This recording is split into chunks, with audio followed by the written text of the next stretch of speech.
if you're sitting in a chair with arms, you'll have to adapt some of the things we're going to do. But for starters, let's not even worry about how we're sitting or what we're sitting in or on. Let's just start with a couple of deep breaths. And again, not a lot of work, but just maybe 3 mindful breaths in and out.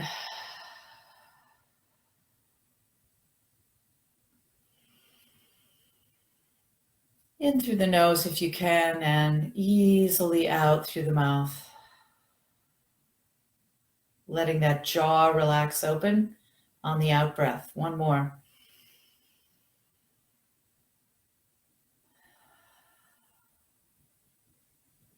Just 3 full mindful breaths. That is breaths you're actually showing up for and know you're doing. They all, three breaths, they've been shown to release a little bit of stress-fighting hormone in the brain. It actually changes the brain chemistry to just take 3 full breaths like that. Yay. So as we're breathing, let's just pay some attention to how the weight of the body is supported right now. So I'm sitting on a stool, and it's wooden and there's no padding, so I can easily feel my 2 sits bones, my sitting bones. And if you're sitting on something real cushy, it might be less obvious, but see if you can sense into those 2 sitting bones and how they're contacting the seat of the chair you're on. And then notice your feet, and hopefully if you're sitting in a chair, let the soles of your feet be making contact with the floor. If you're sitting on a meditation cushion with your legs crossed, you can just send some awareness into the feet and legs as they're contacting the cushion. But if you're sitting sort of in a standard way, like I am, standard for us anyway, really noticing the contact of the feet to the ground. Now your sits bones are shaped like the rockers on a rocking chair. You know, they're slightly convex, right? So I'm trying to think what the right word is. And picturing a rocking chair at rest with nobody in it, what part of those rockers is making contact with the floor? The center, right? So same with us in many ways. See if you can find center so that you're not leaning back, sitting on your tailbone. You're not pushed forward and almost sitting on your pubic bone in front, but actually letting the weight fall through to both sits bones. And enjoy this ability to just rock back and forth for a minute, finding center as best you can. Now, something fun to play around with is the placement of your feet. So you might notice where your feet are relative to your knees. So if you wanted to, you could just see what happens if you put your feet way out in front. Just extend the feet out so your knees are almost straight, and kind of feel what happens in those sits bones. What happens to the weight of your body?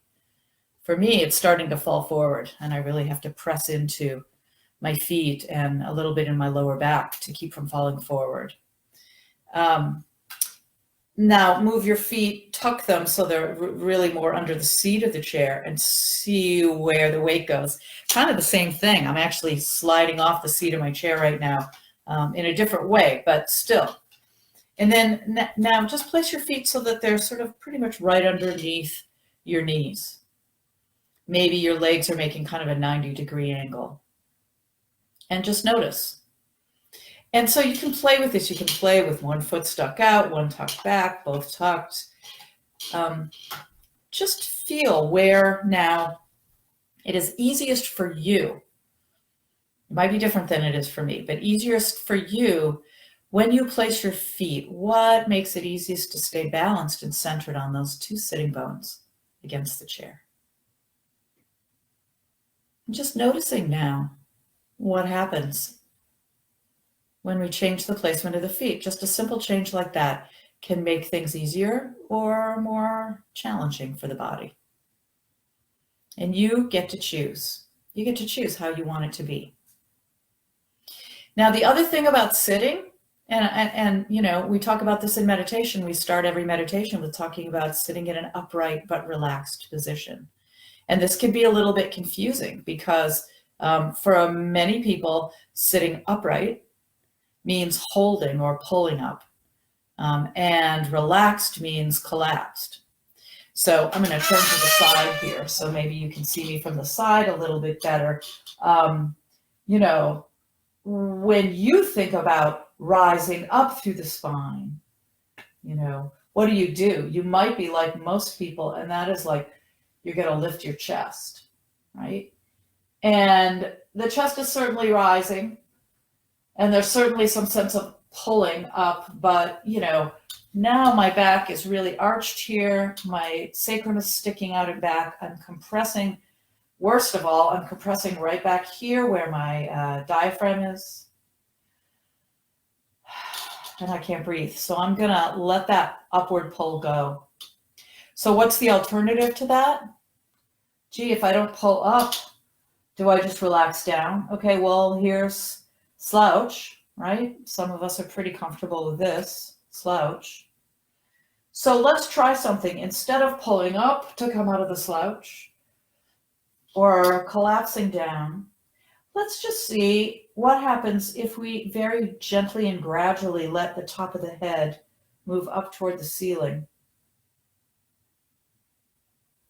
And then knowing that the spine is right underneath that, maybe the spine could follow right up. Now I'm actually feeling more weight going down into my sits bones, but there's more flow coming up.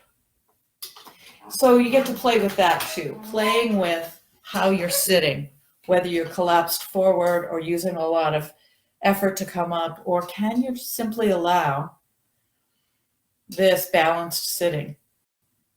It takes practice. It's not the simplest thing to learn at first because we don't always know what we're doing as we're doing it.